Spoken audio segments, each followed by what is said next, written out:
السلام علیکم ورحمۃ اللہ وبرکاتہ۔ محترم ناظرین، کرناٹک ہائی کورٹ کے حجاب کے سلسلے میں فیصلے کو لے کر صدر جمعیت علماء ہند مولانا ارشد مدنی صاحب نے ایک بڑا بیان جاری کیا ہے۔ اس سے پہلے آپ کو بتلا دیں کہ نبی رئے شیخ الاسلام مفتی محمد عفان صاحب منصور پوری نے ٹویٹ کرتے ہوئے لکھا ہے کہ کرناٹک ہائی کورٹ کا یہ فیصلہ کہ حجاب اسلام میں لازم نہیں ہے نصوص قرآنی کے سراسر خلاف ہے۔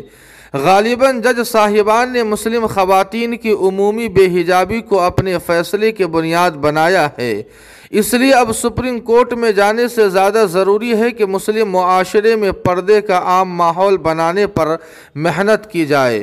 جی ہاں ناظرین کرام، آپ کو بتلا دیں کہ صدر جمعیت علماء ہند مولانا ارشد مدنی صاحب نے کرناٹک ہائی کورٹ کے حجاب کے سلسلے میں دیے گئے فیصلے پر اپنے رد عمل کا اظہار کرتے ہوئے کہا کہ کورٹ کا فیصلہ اسلامی تعلیمات اور شرعی احکام کے مطابق نہیں ہے۔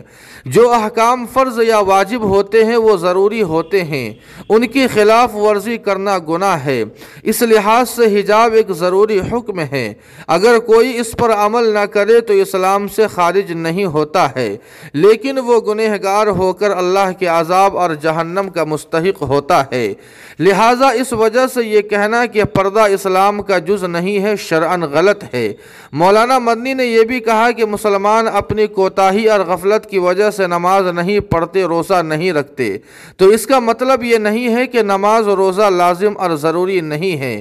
مولانا مدنی نے مزید کہا کہ یونیفارم مقرر کرنے کا حق اسکولوں کی حد تک محدود ہے، اور جو معاملہ ہائی کورٹ میں زیر سماعت تھا وہ اسکولوں کا نہیں بلکہ کالج کا تھا، اس لیے ضابطے کے مطابق کالج کو اپنی طرف سے یونیفارم نافذ کرنے کا حق نہیں ہے۔